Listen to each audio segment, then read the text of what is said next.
Setelah Pakistan, Bangladesh, Iran, dan Kamboja, Venezuela menjadi korban terbaru dari mainan Tiongkok. Sebelum fajar menyingsing di Caracas, lebih dari 150 pesawat Amerika Serikat mendekati wilayah udara Venezuela dalam operasi keteguhan mutlak, dan pemburu pesawat siluman Tiongkok milik Venezuela seharusnya sudah mendeteksi mereka. Sebaliknya, layar radar kewalahan oleh peperangan elektronik dan dihancurkan oleh rudal anti-radiasi. Radar Tiongkok gagal mendeteksi satupun pesawat Amerika Serikat. Dalam 3 jam, Presiden Maduro ditangkap, membuat senjata Tiongkok tampak tak berdaya di mata dunia. Soal jumlah, Tiongkok seperti Thanos, sekali bergerak bisa melenyapkan negara-negara dengan cepat.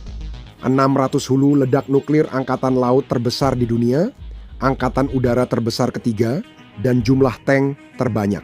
Selama beberapa dekade, inilah satu dari 3 alasan utama banyak negara tertarik pada gemerlap ini. Setelah melihat dampak di negara lain, negara-negara yang dulu penggemar senjata Tiongkok kini perlahan menjauh.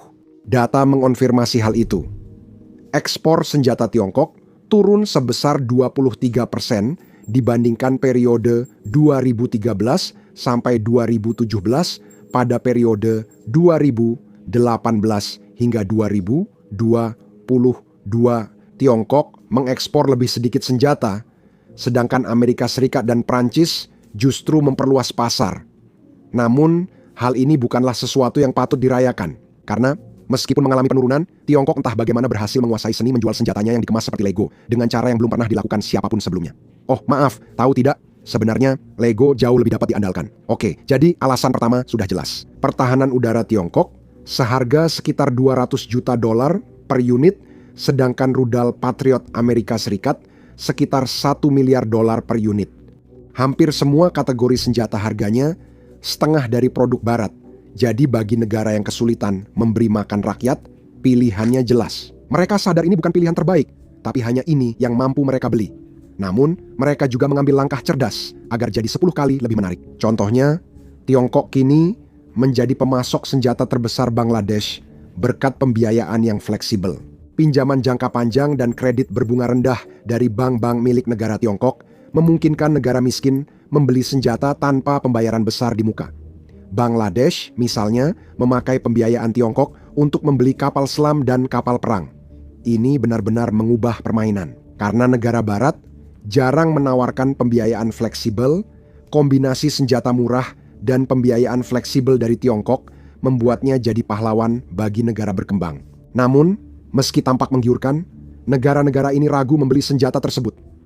Peristiwa yang terjadi justru memperkuat keraguan mereka. Maksud saya, bukan kejadian yang jarang diperhatikan, tapi peristiwa yang benar-benar jadi pukulan terakhir. Kegagalan yang tidak diperhatikan jelas ada, seperti pada tahun 2020 ketika Bangladesh meninggalkan fregat buatan Tiongkok di tepi sungai.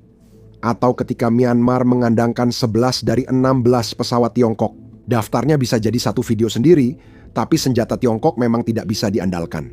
Beberapa rusak atau bermasalah karena bahan kurang berkualitas. Sedikit orang yang memperhatikan, biasanya hanya pakar pertahanan atau penggemar militer. Namun, di tahun 2025, semua orang memperhatikan senjata mereka, meski dengan alasan yang salah. 3 skandal terungkap di tahun yang sama, Mei 2025 saat drone dan rudal India menyerang markas peluncuran teror Pakistan yang seharusnya bisa dicegat. Selama operasi Sundor, pertahanan udara Tiongkok gagal mengordinasikan respons. Baterai beroperasi terpisah, jalur komunikasi runtuh akibat peperangan elektronik, dan serangan India bisa menetralkan komponen satu persatu tanpa menghadapi tembakan pertahanan besar. Ketika jet Pakistan menembakkan rudal udara ke udara buatan Tiongkok, rudal tersebut tidak meledak dan ditemukan utuh di India. Beberapa bulan kemudian, Amerika Serikat dan Israel menyerang Iran. Peralatan Tiongkok gagal mendeteksi jet siluman, membuat kru rudal Iran tak bisa melihat apapun. Setelah itu, konflik berlanjut ke Kamboja dan Thailand. Sistem pertahanan udara Tiongkok milik Kamboja gagal mencegat F-16 dan Gripen Thailand. Celah pada sistem radar dan integrasi yang rusak membuatnya tak berguna dalam pertempuran. Lalu, apa alasan utama kegagalan ini? Maksud saya, secara kasat mata, kita semua menyebut ini senjata kelas temu, mainan Winnie Pooh, atau pesaing Lego. Namun, di balik kegagalan itu ada masalah mendasar. Siapa yang lebih tahu selain para ilmuwan tak berdaya yang telah mati? Pada tanggal 5 Maret 2025, Liu Yongfeng dilaporkan pingsan setelah bekerja jauh melebihi batas legal. Istrinya kemudian memberitahu bahwa selama 277 hari dia pulang kerja tidak pernah lebih awal dari jam 9 malam. Liu bukanlah manusia biasa, melainkan seorang ilmuwan jenius. Dorongan inovasi di bidang AI, semikonduktor, dan material canggih menciptakan budaya kerja berlebihan hingga ilmuwan top pun kesulitan bertahan.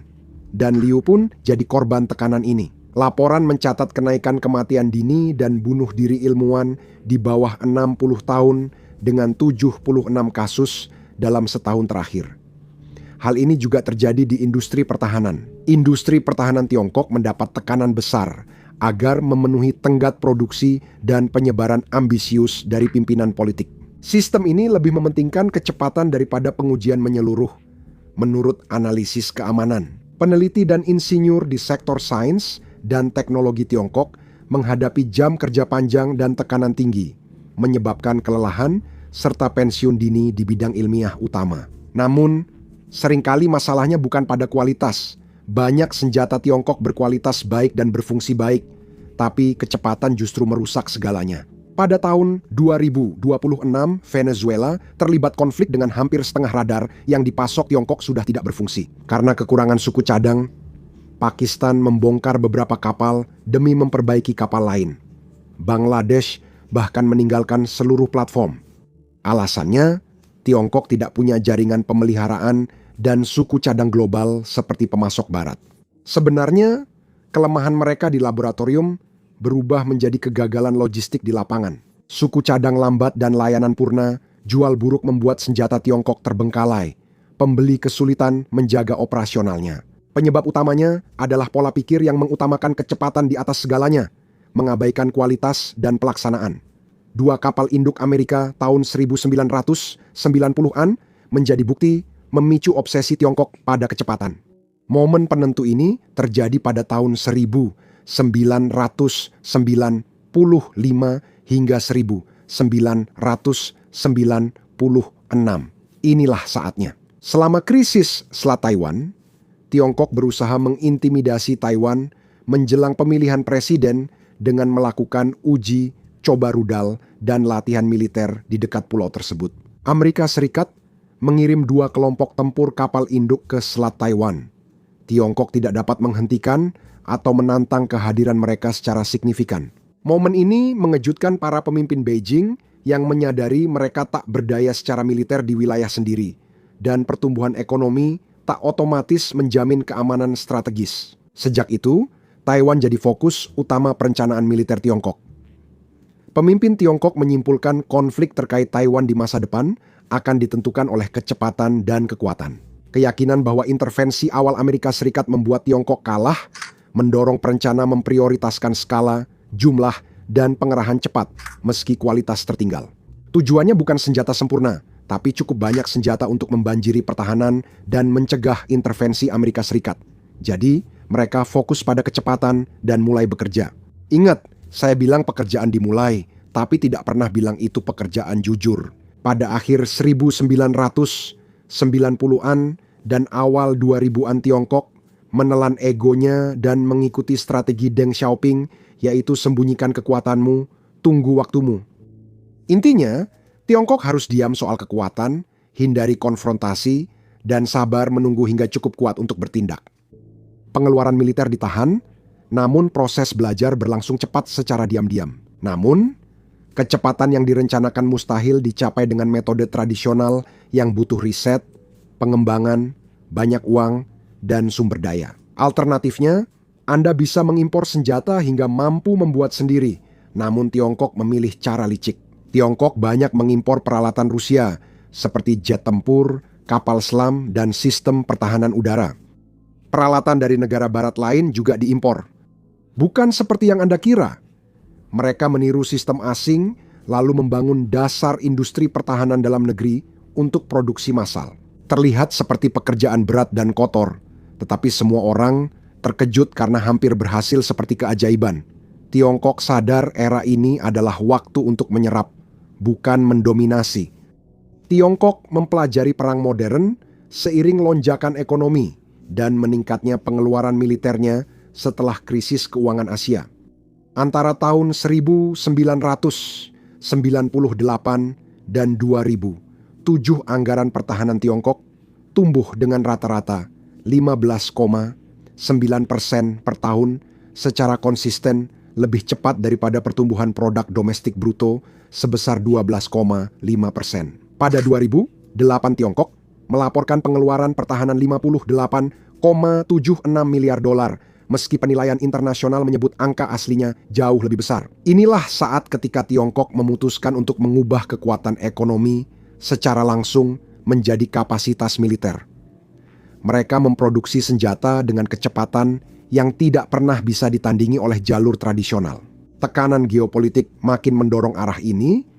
Amerika Serikat memperkuat aliansi di Asia Timur, memperluas kehadiran angkatan laut di Pasifik Barat, dan meningkatkan penjualan senjata ke Taiwan. Bagi Beijing, langkah-langkah ini adalah strategi pembendungan untuk mencegah kebangkitan Tiongkok. Sebagai respons, perencana Tiongkok berfokus pada rudal, kapal selam, pertahanan udara, dan pesawat serang A-2AD untuk menjauhkan pasukan Amerika Serikat dari garis pantai Tiongkok. Namun, krisis keuangan global 2008 semakin memperkuat keyakinan Tiongkok terhadap pendekatan ini. Saat Barat memangkas anggaran pertahanan, Tiongkok justru menaikkan belanja militer 2 digit. Pemimpin Tiongkok memandang ketidakstabilan global sebagai peluang. Produksi senjata mendukung industri nasional, menstabilkan pekerjaan, dan memperkuat kekuatan Tiongkok. Saat negara lain berhemat, beberapa tahun berikutnya justru tumbuh pesat. Orang gila yang naik ke tampuk kekuasaan akan mengubah dimensi pertahanan global. Fase ini dimulai setelah Xi Jinping mengambil alih kekuasaan pada 2012. Xi menempatkan modernisasi militer sebagai inti strategi nasional dan secara terbuka menyatakan bahwa tentara pembebasan rakyat harus mampu bertempur dan memenangkan perang modern. Industri pertahanan didorong menghasilkan cepat dan memprioritaskan kecepatan serta skala karena ketegangan regional makin mendesak. Ketegangan Laut Cina Selatan meningkat akibat klaim teritorial Tiongkok terhadap negara tetangga. Pembangunan pulau buatan 2014-2016 membutuhkan kehadiran angkatan laut dan udara terus-menerus, sehingga mendorong kebutuhan armada besar dan cakupan militer luas. Ketergantungan Tiongkok pada perdagangan luar negeri dan energi membuat perencana beralih dari pertahanan pesisir ke proyeksi kekuatan lebih luas. Pada 2020, hasilnya mulai terlihat. Tiongkok memiliki angkatan laut dan armada tank terbesar di dunia, serta kekuatan rudal dengan pertumbuhan tercepat. Senjata-senjata ini dibuat bukan untuk diekspor atau dipamerkan, tapi karena alasan tertentu. Pemimpin Tiongkok yakin hanya jumlah besar yang dapat menutupi ketertinggalan puluhan tahun dan mencegah penghinaan masa lalu, seperti krisis Selat Taiwan. Tekanan geopolitik, sengketa regional, dan perlindungan jalur perdagangan global mendorong Tiongkok melakukan militerisasi cepat. Kuantitas menjadi jaminan, memberi sinyal, menunjukkan tekad, dan mengubah keseimbangan kekuatan di kawasan. Meski tiap sistem tak sempurna, strategi ini punya biaya tersembunyi. Saat senjata yang dibuat untuk kecepatan dan skala diuji di luar lingkungan terkontrol, kelemahan yang dulu tersembunyi mulai terlihat. Kelemahan paling mendasar terletak pada ilmu material dan metalurgi. Platform militer modern mengandalkan paduan titanium canggih. Material-material ini harus tetap kuat di bawah suhu ekstrim sambil tetap ringan. Pembuatan material ini memerlukan kontrol atomik terhadap kotoran, struktur butir seragam di seluruh ingot besar, serta presisi perlakuan panas dalam rentang suhu sempit. Industri dirgantara Barat membutuhkan lebih dari 4 dekade untuk menguasai proses ini.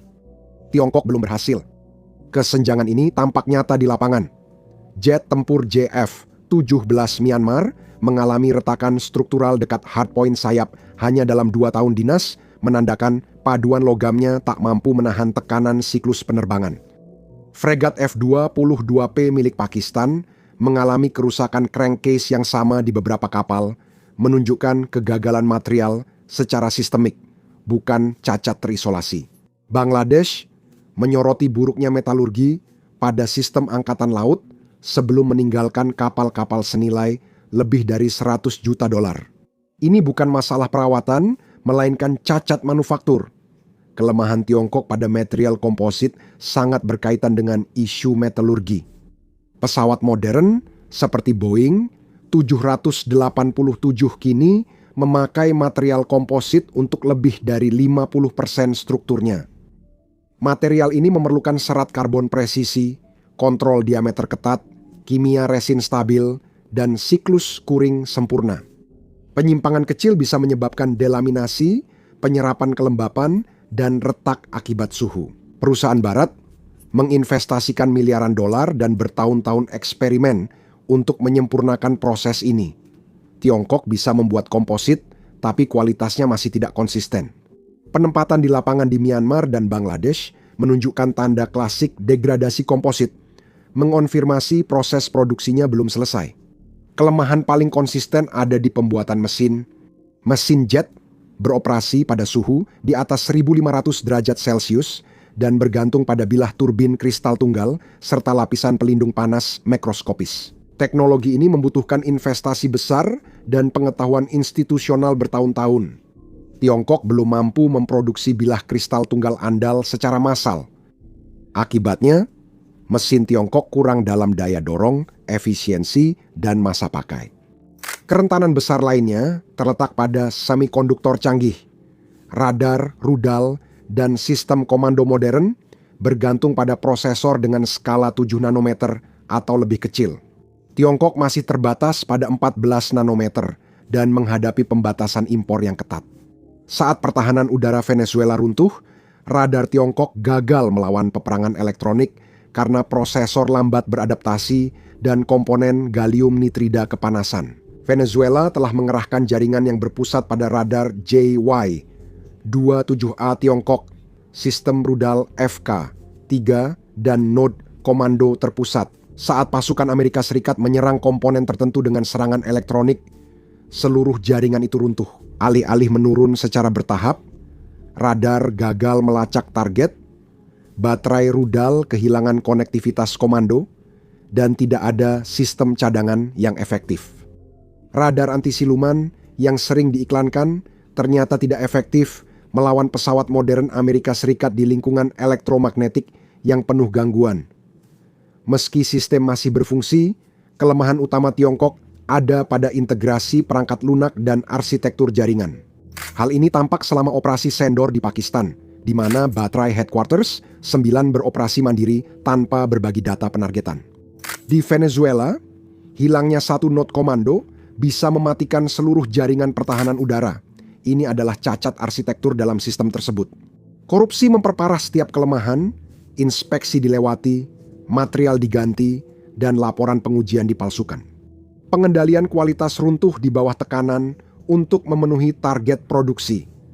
Bahkan di dalam Tiongkok sendiri, investigasi menemukan rudal balistik yang diisi air alih-alih bahan bakar dan tutup silo yang gagal terbuka.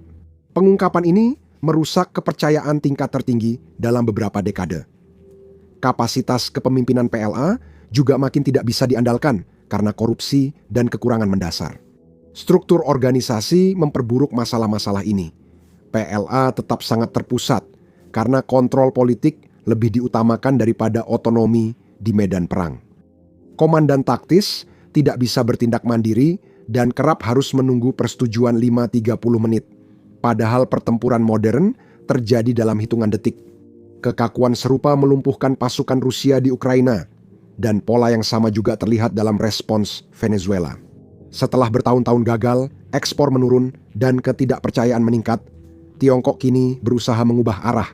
Awal 2026, Beijing mengakui tantangannya bukan lagi soal harga atau persaingan, melainkan krisis kredibilitas. Peran Tiongkok yang menurun terlihat dari pangsa pasar. Data terbaru menunjukkan pangsa ekspor senjata global.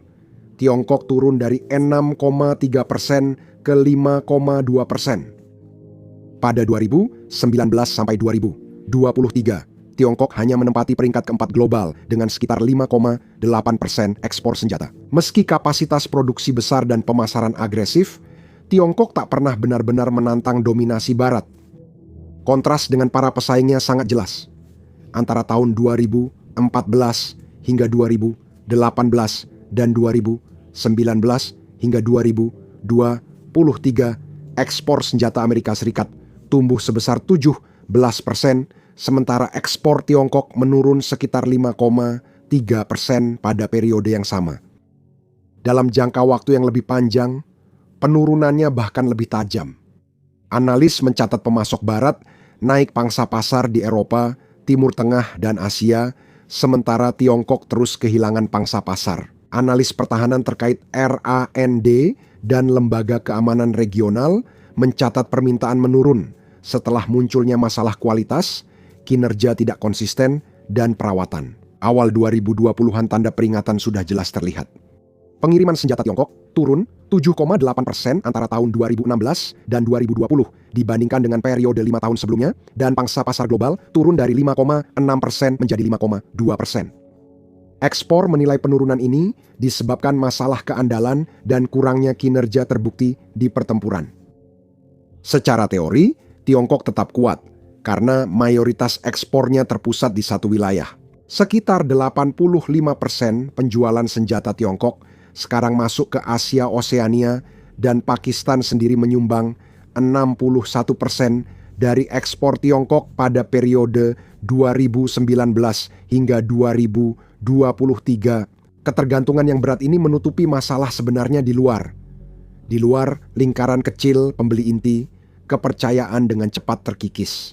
CIPRI dan analis regional mencatat banyak negara kini terbuka khawatir soal kurangnya uji coba tempur, standar sertifikasi lebih rendah, dan dukungan purna jual lemah dibanding sistem kelas NATO.